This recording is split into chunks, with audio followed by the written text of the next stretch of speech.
Você já se fez essa pergunta? Será que é o momento de comprar o nosso imóvel, a nossa casa própria, assim que casarmos? Ou, diante do nosso relacionamento, tantos anos juntos, será que é o momento de entrarmos em um financiamento imobiliário de uma casa? E eu vou trazer nesse vídeo para você algumas reflexões, a nossa experiência pessoal e como planejador financeiro, os erros e acertos que eu já vi muitos casais cometerem ao comprarem o seu primeiro imóvel. Fica comigo nesse vídeo para que você tenha uma profunda reflexão sobre esse tema e consiga tirar a sua conclusão e tomar a sua decisão se é o momento certo ou não de comprar o seu imóvel. Antes de começarmos esse vídeo, eu quero te fazer um convite a participar daquele que será o maior canal de finanças para casais do Brasil. Nós temos essa ambição de alcançar casais, famílias com educação financeira, para que vocês sejam mais fortes juntos no relacionamento e nas finanças de vocês. E você pode fazer parte desse projeto se inscrevendo no canal, curtindo esse vídeo, que vai ser um conteúdo extremamente profundo e revelador para você nas suas finanças e na sua saúde financeira. Bora para o nosso conteúdo. E a primeira análise que eu quero fazer com você é que a vida financeira de qualquer casal vai passar por alguns ciclos na sua vida e na construção do seu patrimônio financeiro e da sua vida financeira. Então, eu quero trazer para você aqui uma visualização desse ciclo da vida financeira, para que você comece a compreender as melhores fases ou momentos de comprar o seu imóvel. Vamos analisar isso juntos para que você também traga as suas conclusões. E eu vou te pedir, vamos interagindo nesse vídeo. Conforme você for escutando, fazendo suas reflexões, compartilhe aqui nos comentários, porque esse é o tipo de assunto que não existe uma verdade absoluta. Existem vários pontos de vista. Se você segue alguém, se você tem alguém que tem uma verdade absoluta, observe na linha do tempo, as pessoas mudam de opinião sobre esse tema, porque elas visualizam, aprendem, conhecem coisas novas, o ciclo financeiro muda e as nossas decisões também podem mudar de acordo com o nosso ciclo financeiro. É muito comum que isso aconteça. Então, de fato, não existe uma verdade absoluta sobre o tema comprar ou não comprar uma casa. O ponto é, será que o momento que estamos vivendo agora é o momento ideal para comprar uma casa? E é isso que nós iremos trabalhar ao longo desse vídeo para vocês tomarem a melhor decisão no relacionamento de vocês. Dentro desse ciclo de vida, nós temos basicamente 4 fases. A primeira fase é a fase da infância, onde você vai do 0 aos 20 anos de idade trabalhando ali conceitos. É onde nós deveríamos aprender os conceitos sobre patrimônio, renda ativa, renda passiva, construção de ativo ou passivo financeiro. É nessa fase da vida que nós aprendemos a, ou deveríamos aprender a, fazer uma organização financeira, uma gestão financeira.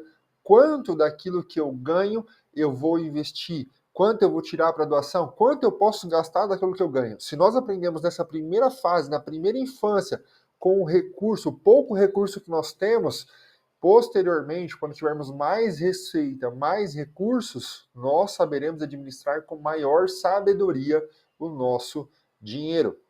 Consequentemente, as fases serão seguidas com maior êxito.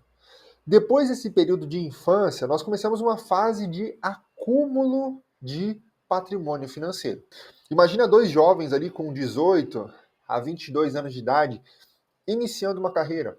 Olhe para as gerações que nós estamos vendo hoje, gerações mais líquidas, menos pacientes, onde construir uma carreira já não é o sonho patriarcal desse pai, dessa mãe, passado ao filho, eles já são mais dinâmicos, eles ficam pouco tempo em lugares, querem crescimento, querem desafio. Existe uma nova mentalidade nesse modelo e nesse sistema. E aí, quando esse casal que acabou de entrar na juventude, primeiro salário, segundo salário, você pode até escolher profissões que paguem bons salários no começo, mas é uma fase de teste, é uma fase de experiência para você, em relação às suas competências, habilidades e função, e também uma fase de experiência para o empregador, sob a ótica de contratação também. Então é uma fase inicial. Dentro dessa fase inicial, se esse casal jovem decide se casar, é muito importante que eles façam e ponderem essa avaliação. Assumir um custo fixo muito alto nessa fase de juventude, inicial na carreira, começando a experimentar o mercado de trabalho, pode se tornar um grande desafio, além de aprisioná-los já a um custo de vida mais alto com essa parcela. Logo, eu passo então pela fase da juventude, onde eu começo a construir recurso, aumentar salário, aprender coisas novas, investir em conhecimento, para que na fase da juventude ainda, mas a partir dos 25, 35, 45 anos, eu já tenha uma carreira sendo construída, conhecimento sendo produzido aqui, gerado conhecimento para produzir riqueza a partir do meu talento, da minha função, e eu começo a fazer mais dinheiro. Então, observe essa curva. Eu começo com os 20 anos de idade, 30, e a curva de crescimento de receita e de dinheiro é cada vez maior. Então eu aumento as minhas rendas e receitas ao longo do tempo. Potencialmente, essa é a ideia. Quanto mais tempo eu tenho de experiência, de trabalho, eu aumento as minhas rendas, aumento a qualificação, aumento as minhas rendas. Até que eu consiga encontrar mais estabilidade. E o que é importante nesse processo e nessa jornada de crescimento de receita?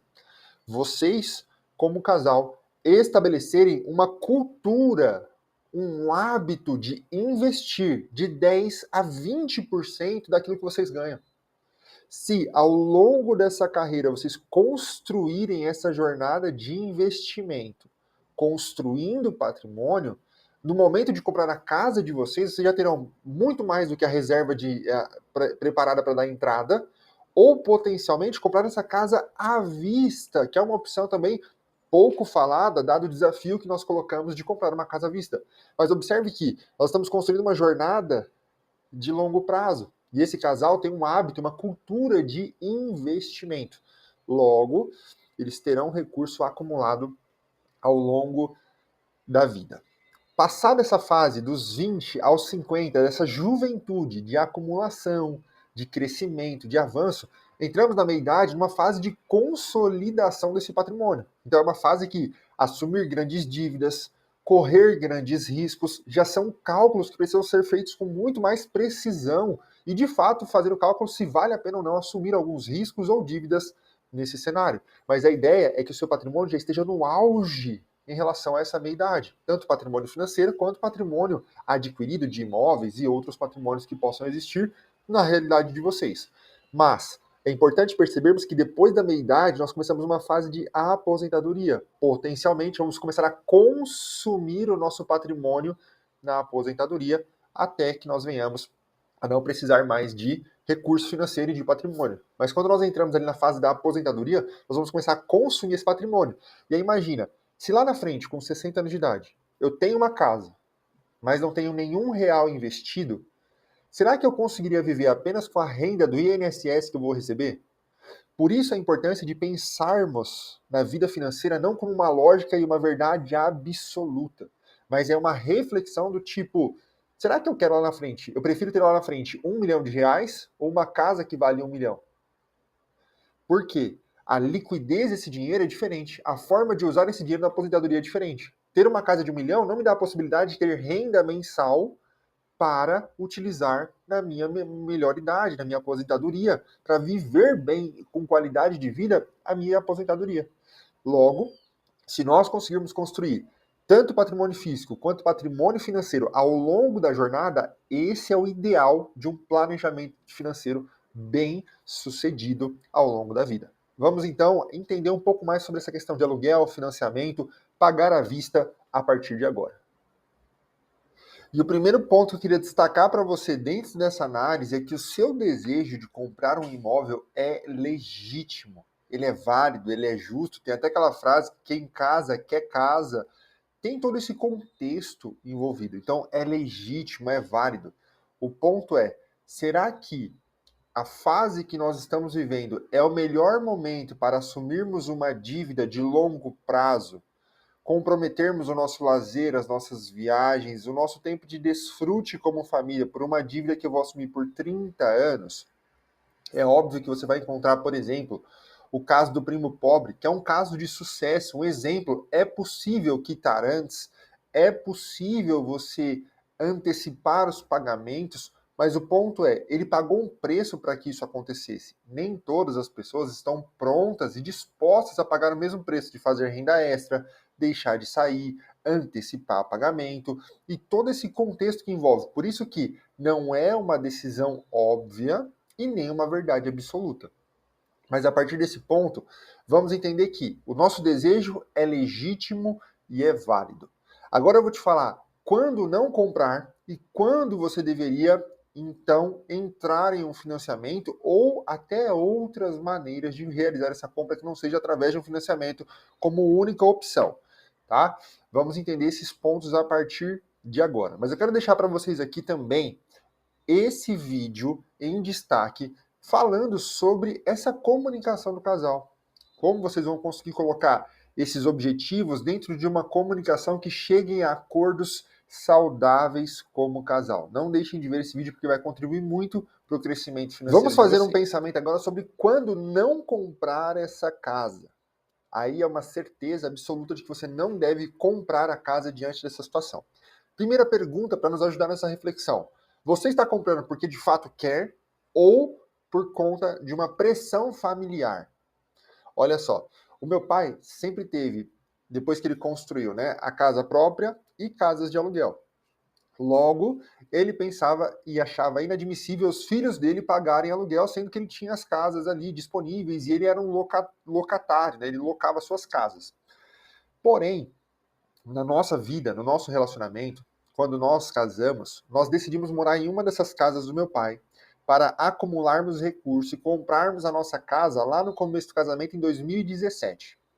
Os 2 primeiros anos, que era o nosso acordo para juntar dinheiro, nós não juntamos, nós gastamos todo o dinheiro que ganhava, gastava tudo viajando, curtindo, nós não acumulamos recursos.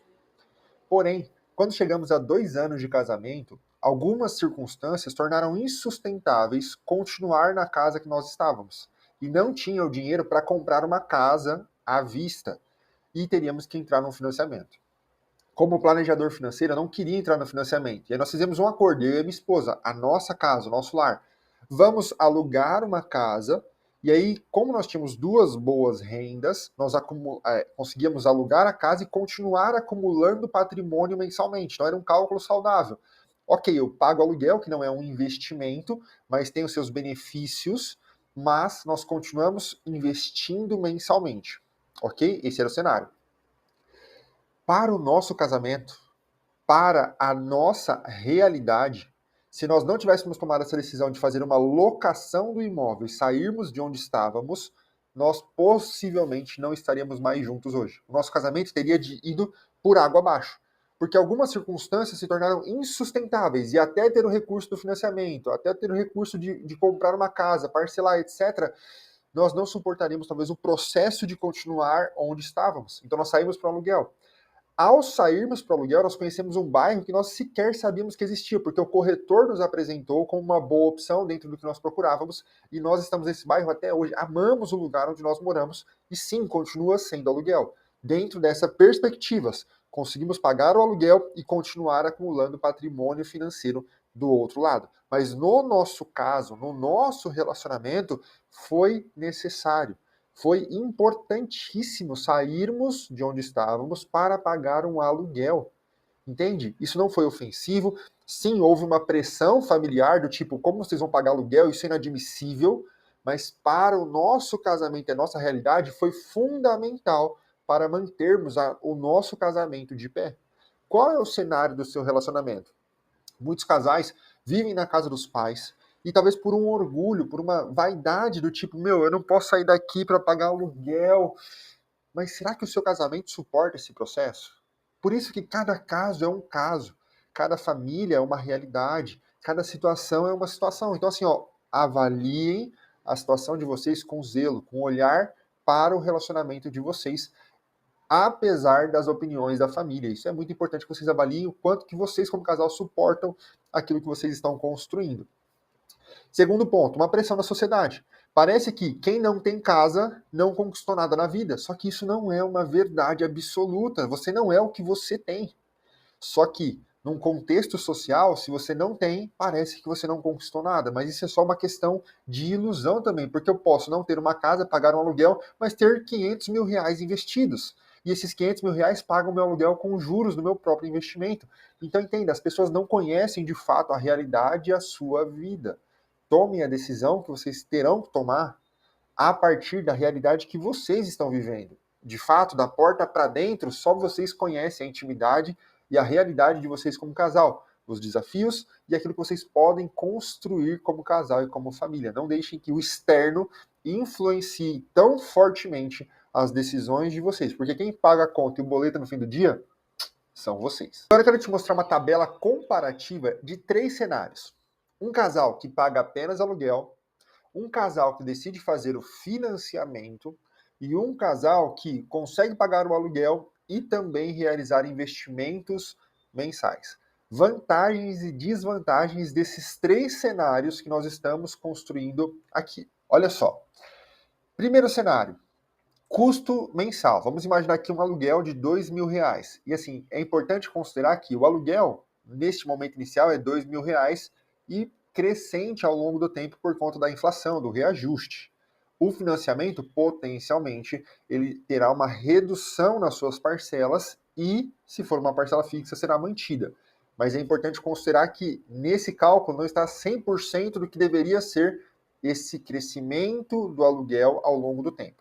Mas vamos imaginar esse cenário. Uma pessoa que pagou durante 10 anos R$ 2.000 de aluguel e outro que pagou uma prestação de R$ 2.900. Num terceiro cenário, nós temos um casal que pagou R$ 2.000 de aluguel, mas investia R$ 1.000 por mês. R$ 1.000 por mês. Qual a diferença entre eles? Em 10 anos, você pagou de aluguel R$ 240.000. Se você tivesse pago as suas prestações, você teria pago já 348 mil de prestação, não necessariamente do seu saldo devedor, mas de prestação para o banco. Se você seguir a vida útil do contrato, você vai pagar o seu imóvel talvez 2 vezes mais do que ele vale, de fato. Mas nesse caso aqui, você pagou 348 mil de prestação. Se você tivesse feito aluguel mais investimento, você teria já desembolsado algo aproximadamente de R$ 360.000. Agora, qual é o cenário de patrimônio dessa família que decidiu seguir esse cenário de aluguel? Lá na frente, ela vai ter gasto os 240 mil e zero de patrimônio acumulado. Ela só pagou o aluguel e não tem dinheiro acumulado. O segundo cenário, a pessoa tem um imóvel de aproximadamente R$ 400.000, que é o exemplo dessa compra, ao seu dispor para fazer uma venda. Então, ela tem um patrimônio imobilizado de R$ 400.000.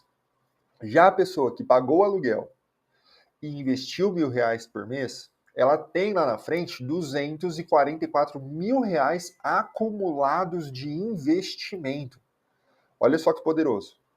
Agora, quando eu saio da questão financeira e vou para as questões práticas do dia a dia de um aluguel ou um financiamento, quais são as vantagens? Quando eu falo em flexibilidade de mudança, por exemplo, aluguel, potencialmente eu posso mudar mais rápido, eu tenho mais flexibilidade de mudança. Então, se você escolher um lugar para morar, com os vizinhos que não são legais, com um lugar que você comprou, imaginando que a logística, o processo seria maior, você pode perder um pouco disso se você estiver comprado. Se você estiver no aluguel, você pode ter um pouco mais de flexibilidade de mudança. Para jovens casais que estão casando, por exemplo, que podem mudar de emprego, morar mais perto do emprego, essa flexibilidade talvez seja importante nessa fase da vida. É uma questão de avaliação. Agora, se eu faço aluguel e investimento, eu tenho também a flexibilidade de fazer potenciais mudanças com maior agilidade. Em relação ao risco, quando a gente fala do aluguel, basicamente nós temos pouco ou nenhum risco, nós temos um seguro, que é o seguro do imóvel, que nos garante algum dano, algum incidente, alguma coisa nesse sentido. Então os nossos riscos são muito baixos em relação ao aluguel, a dívida em si é muito pouco também, porém, quando nós vamos para o financiamento, nós temos o risco de desvalorização, porque nem todo imóvel valoriza com o tempo. Tem alguns imóveis e regiões que são projetos que não deram certo como foi vendido ou proposto, e isso é muito comum.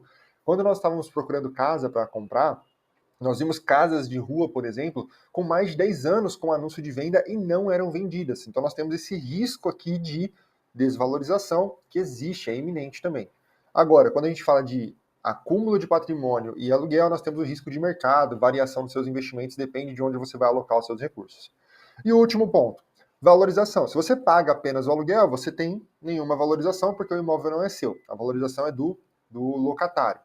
Quando você fala do seu imóvel e você financiou, potencialmente, ao financiar, liquidar o financiamento, ou esse valor de imóvel aumentar, você pode vendê-lo, liquidar essa dívida, ter patrimônio além do seu imóvel, se for um imóvel assim, comprado com essa estratégia de valorização. Mas aqui é importante pensarmos que nem todo imóvel que eu compro pensando em morar, eu estou comprando em investimento. Então, não necessariamente essa questão de valorização entra no cálculo. Muitas pessoas compram apenas pelo sonho de ter a casa própria e não levam isso em consideração. E do outro lado, nós temos a valorização do aluguel mais investimento, que é a valorização dos seus investimentos ao longo do tempo nessa construção. Dado essa análise, são 3 pontos de vista, com vantagens e desvantagens, com prós e contras. O ponto é como, na saúde financeira de vocês, com a renda que vocês possuem hoje, qual o melhor cenário se enquadra à realidade que vocês estão vivendo atualmente. No nosso caso, nós escolhemos, até esse presente momento, aluguel mais investimentos. Até o ponto que nós tenhamos o recurso ou para comprar à vista, porque até o momento nós não encontramos de fato a casa dos sonhos que nós queremos comprar. Então, nós estamos pagando aluguel e construindo o patrimônio financeiro de investimento em paralelo, as duas coisas caminhando juntas. Para tomar essa decisão, se é o momento de comprar ou não. Primeira pergunta: vocês já possuem uma reserva de segurança de pelo menos 6 meses do estilo de vida de vocês, contemplando esse valor de parcela? Imagina que vocês estão vivendo, pagando financiamento e aí perdeu-se o emprego. Como é que vocês honram essa parcela e cobrem o custo de vida de vocês? Existe essa reserva? Se existe essa reserva, mesmo que você entre no financiamento, quando você for dar a entrada, você vai ficar zerado de caixa, eu, nesse cenário, não entraria nessa hipótese em qualquer financiamento, porque é fundamental termos liquidez, dinheiro disponível para resolvermos situações que são imprevistas. Precisamos ter essa liquidez, reserva de caixa antes ou depois de entrarmos no financiamento. Segundo ponto, vocês já possuem clareza sobre o estilo de vida de vocês? Tá claro? Vocês conseguem viver bem assumindo essa parcela, mesmo assim conseguindo ir num bom restaurante ou sair de vez em quando, ter lazer, desfrute, porque suportar um processo muito longo de dívida, de endividamento, com cartão de crédito disponível, vontade de fazer outras coisas, potencialmente você vai gastar mais do que ganha, não vai conseguir tirar essa parcela porque é um financiamento de longo prazo e vai comprometer as suas finanças. Já vi muitos casos de pessoas que tiveram que devolver o imóvel ou não conseguiram honrar esse compromisso porque o custo de vida ficou muito pesado. Façam essa avaliação. Com a parcela, vocês conseguem ainda assim viver um estilo de vida bacana? Continuam investindo todos os meses? Nossa, Vinícius, isso não acontece na nossa vida. O que nós faremos? Foquem, coloquem energia em aumentar as rendas e receitas de vocês. Quanto maior for a renda e a receita que vocês possuem mensalmente, mais tranquilos e flexíveis vocês estarão para assumir uma dívida como essa. Não é sobre desistir, é sobre ter o tempo certo. Foquem em aumentar suas competências, qualidades, aumentar as suas rendas e receitas e aí sim assumir um compromisso que não vai comprometer tanto da renda de vocês. E também, por último, como vocês sabem se esse lugar é um bom lugar para se morar pelos próximos anos? É muito importante vocês fazerem essa avaliação.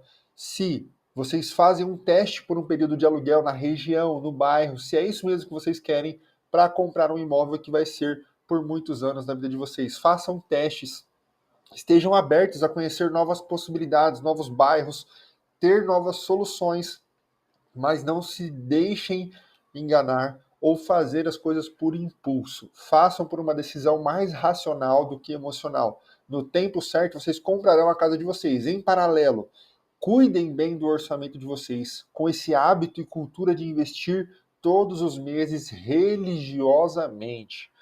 Não deixem com que as coisas do dia a dia consumam todo o salário de vocês.